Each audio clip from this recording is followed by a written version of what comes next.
Hey there, Misha here, and I want to talk about this post from Nintendo Prime.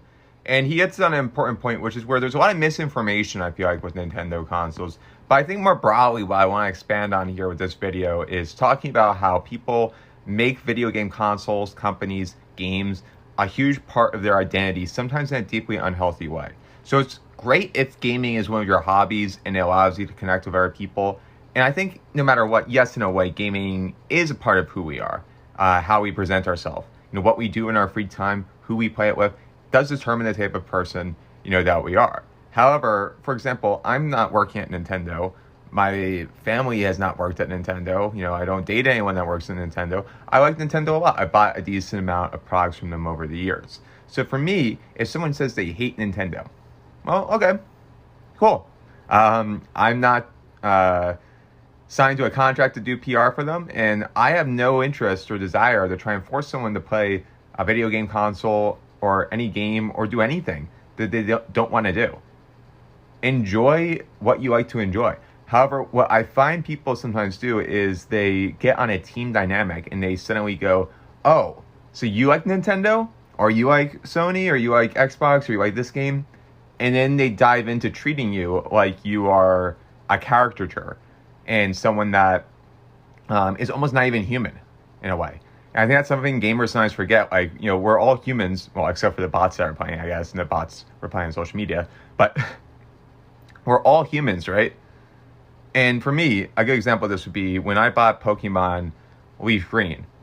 I was very excited. Why? Because one of the things that I like to do, and this actually kind of helps my ADHD even, is kind of like consistently try to do soft resets to get shinies. And I know this sounds stupid, but one of the reasons why I like the game a lot is that I have 3 Nintendo Switches, a Switch Lite, an OLED Switch, and a Nintendo Switch 2. The way the Pokemon works, Fire Red and Leaf Green do on it, is your save doesn't actually transfer, which is in some cases actually a bit annoying here for this game. But for my situation, it's actually perfect because I have 3 separate profiles essentially running. I have one game on my Nintendo Switch 2, which is just me playing normally. I have another game on my OLED, which is just like my backup game. And I finally have my Nintendo Switch Lite, which I essentially just have set on the farming the initial Pokemon choice screen. So essentially I'm trying to get a shiny Charmander, Squirtle, or Bulbasaur. And, literally I can show this here. I have it. Well, that's going to look awful on the screen. Sorry. Doesn't show up well on the social media screen. But I'm at the professor's lab making my choice there.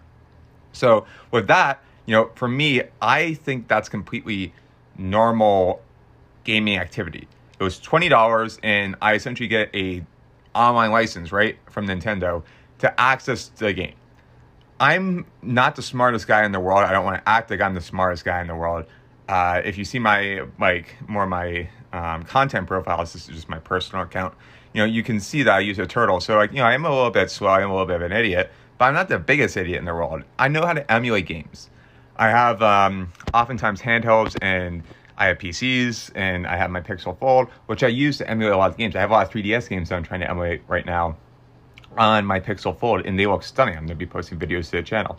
But the point is, I know how to do that. But kind of like why someone would get a 3DS game instead of emulate it on Citra, it's part of the experience. And for me, I don't need you to go buy Pokemon Fire Red, Pokemon Leaf Green. But what I am surprised by is when I come across people that are mad about it. Like mad about the existence of the game being for sale, as well as mad at people that are buying it. And these people did exist, and maybe they still do, but they just don't care about it as much now. And the retort that I heard back when I said, okay, this is really stupid, the retort back was like, well, you by supporting this will cause Nintendo to do this more. It's like, well, okay, Nintendo is either going to add a game to Nintendo Switch Online, or they're going to launch it in the eShop like they did with Pokemon Fire Red, Leaf Green. Whoever probably makes them, the most money is probably going to be the route they take. And with Pokemon, it's a highly sticky game. All the games sell. Even when they don't make big changes between the generations, they manage to sell. So it's not shocking to me that, yes, releasing Pokemon Fire Red and Leaf Green managed to sell really well. And I bought this copy, and for me, the convenience of being able to consistently throughout the day, have the 1 in 8,000 chance to randomly get the shiny, as well as just the regular game that I play on my other accounts, that's fun. That's fun for me. I don't need it to be fun for anyone else.